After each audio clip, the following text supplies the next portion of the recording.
A while ago, someone started a pay it forward for small crafts and services in the sci-fi Larp that I play at. I loved the idea and I offered to make a small leather item. Someone asked if that could be redeemed for a knife holster fitting his desert gear, which seemed like fun and is also a good excuse to try some new things I haven't tried before. So without further ado, let's get crafting. The practical thing for this project is that the foam knife the holster is for were at some point ordered in bulk, so I have pretty much the same knife, which means I can just trace this on some paper to determine the sizes. For projects like this, I make most of the individual components on the go and figure out the next steps from there. With this knife holster, starting on a sort of base plate to attach the rest to seems like a good idea. And that is done by cutting the leather wider than the traced knife. For now, I don't look too much at the specifics and make it plenty wide, as I want to cut it down later. And this base plate is cut from 3mm leather, as this has to be the sturdiest part of the holster. With the first piece cut out, I can start thinking about the rest of the design, and that made me realize I already made an oopsie. The thing is, I cut it out nicely to form the shape of the knife, because the person is right-handed and this will be attached to the left shoulder, so you can easily draw the knife. However, with leather work, you always want the smooth side to be on the outside, and as this is the base plate, it will be attached like that. This means we could also attach the knife mirrored, however, that means that when we grab it, we need another movement, and that's something that we want to avoid.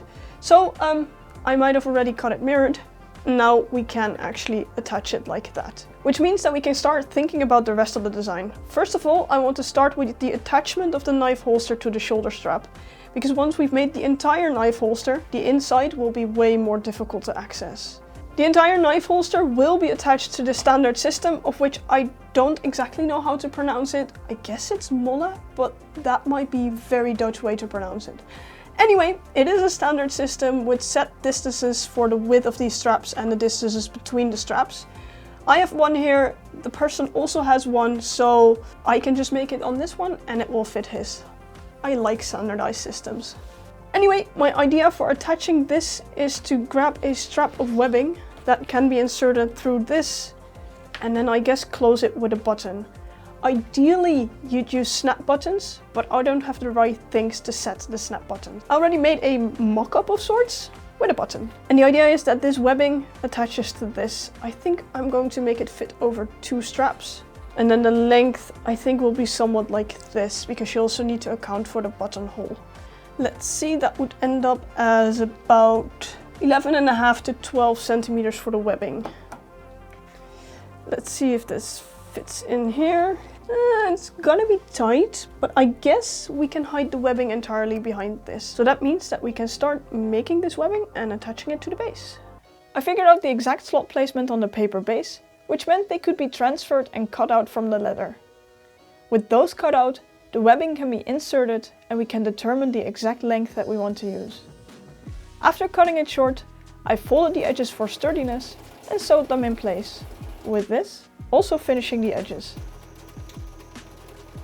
Then we could determine the placement of the buttonhole. I did end up choosing a different button than the one that I used for the mock-up, because this one would lay flatter and it would be easier to open and close as it is thinner. In general, the length of a buttonhole opening is the width plus the height of the button. But as webbing is very sturdy, I had to make it a tad bit longer than that, so it wouldn't warp the webbing too much. Then the button could be sewn on the other end of the webbing, and with that, the attachment parts of the knife holster are already done. Now that the base is as good as done, we can start thinking about the other half of the leather that we want to put on top of it. For this, I want to wet form the leather over the knife. However, I haven't wet formed all that often yet, especially not with something that needs to stretch this much. And I don't know how this specific leather will react when it's wet, so I guess I'm just gonna cut it with quite a bit of extra and we'll just see where we end up. To do the actual wet forming, we don't even need that much stuff. We need the leather, the thing that we want to wet form around, water, something to clamp the leather down, and something that can be used as a base. We of course have the actual leather base, but we don't want to wet form on this, because if this gets wet, this is wet formed as well, and we don't want that. So I'm gonna put this one aside for now. Unfortunately, it won't be very clear for you guys to see because it's clear, but I found this piece of plexiglass, which in a way is a really nice shape compared to the knife because I can clamp down on the edges. So let's get to the actual wet forming. There are multiple ways you can wet form leather. You can dunk the entire piece of leather into water, but that will make it very floppy and will end up even more shaped than I need. I don't mind there being some gaps between the knife and the leather. So I'm just gonna wet it with a sponge and let's see how this goes. The idea of this is indeed pretty simple. We want to wet the leather on both sides until it feels cold and becomes supple. Then we can put the knife on the plexiglass and drape the leather over it. I didn't want the holster to be a full-on mold, so I didn't press too hard on all the detailed bits of the knife, and I left a bit of a gap on the bottom between the plexiglass and the knife. Then the edges could be clamped down with the clothespins.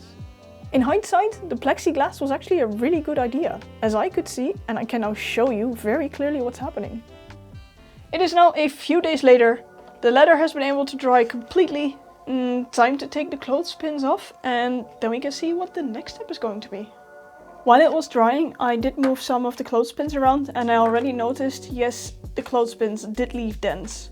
But I think it doesn't really matter that much because we will also have stitching around it. The edge will also get cut off for a bit, so hopefully some of these marks will just fall off. And I mean, it's going to be a knife holster used in combat. It's not that weird to have some sort of damages.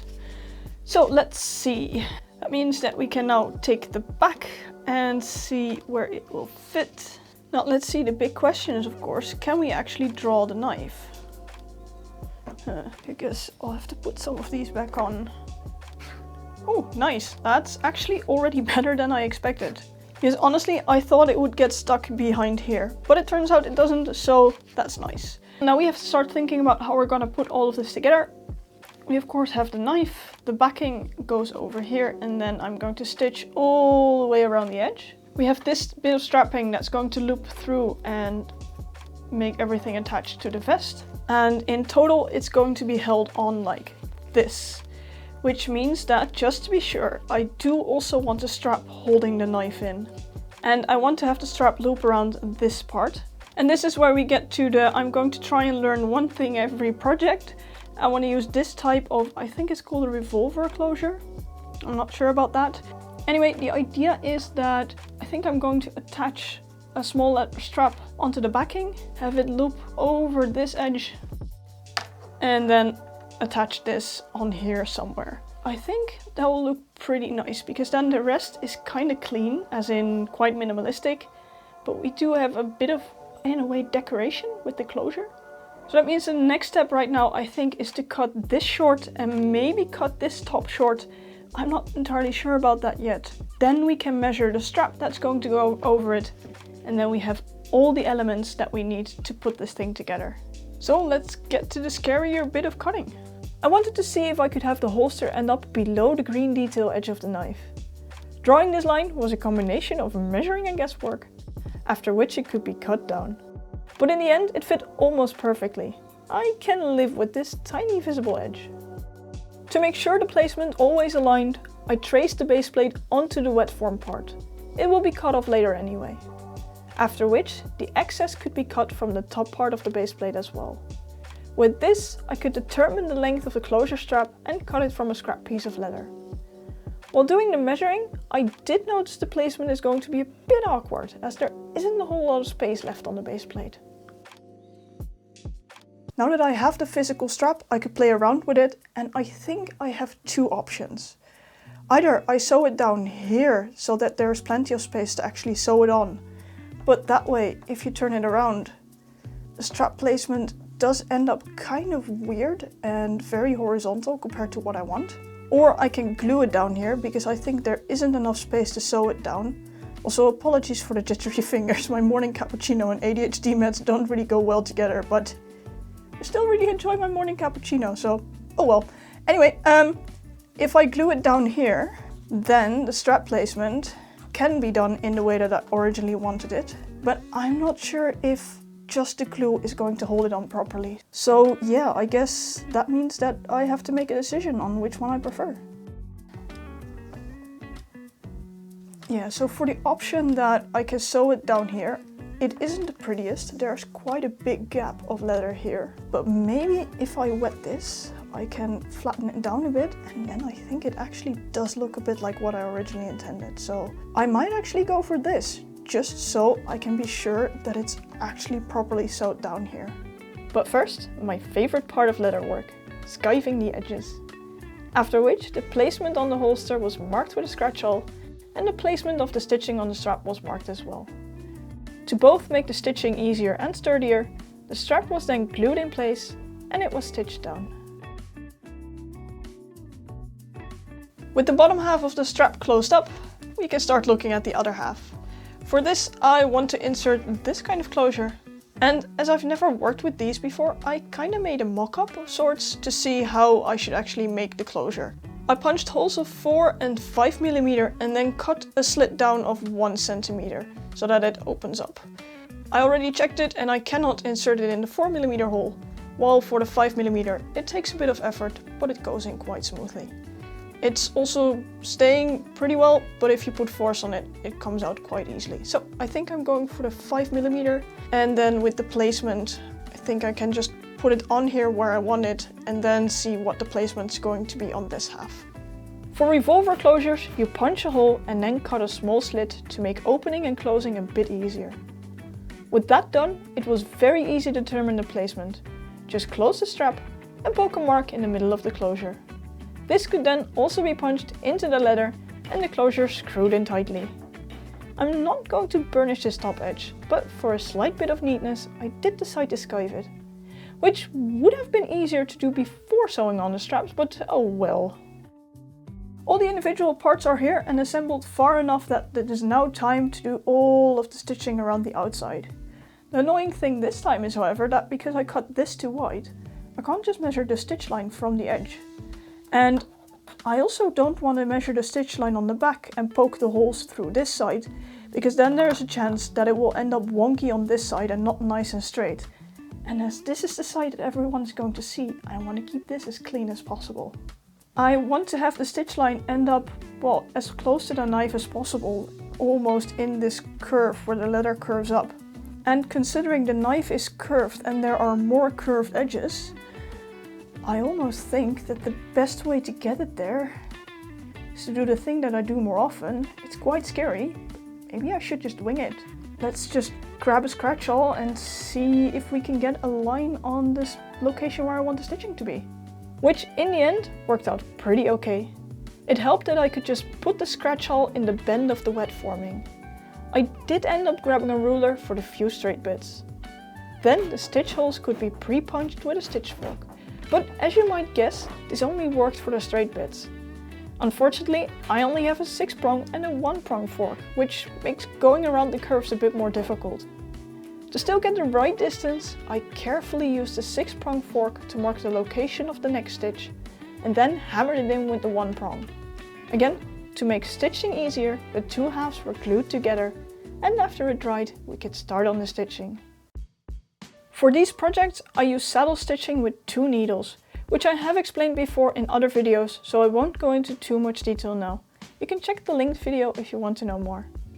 The stitching went rather fast, and this is definitely the step where it all starts to come together, and I already really like the way it looks. Well, now it's time for another really scary thing, and that's to cut off the excess. Normally I use a snap blade for all of this stuff, but because this is double layers of leather and it has a lot of curved seams, I want to try and see if I can use this blade. This should be better at doing curved seams than a normal snap blade. However, I haven't really used this blade too often, and in a way it's going to be freehand.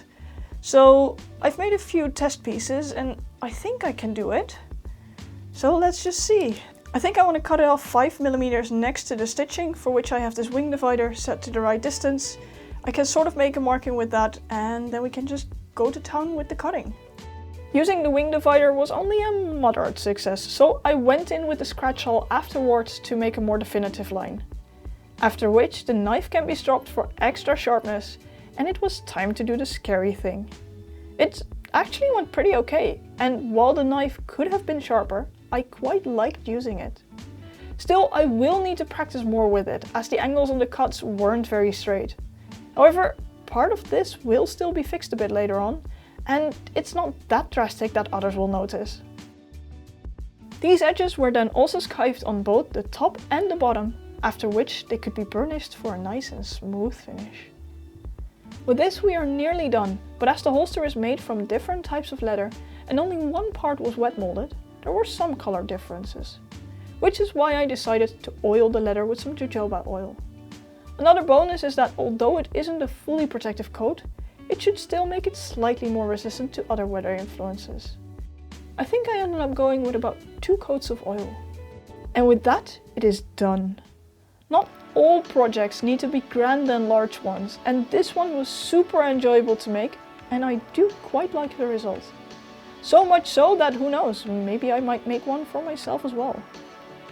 I hope you enjoyed watching this make. If you'd like to see more where that came from, you might want to subscribe, and with that, thank you all for watching, and I'll see you next time.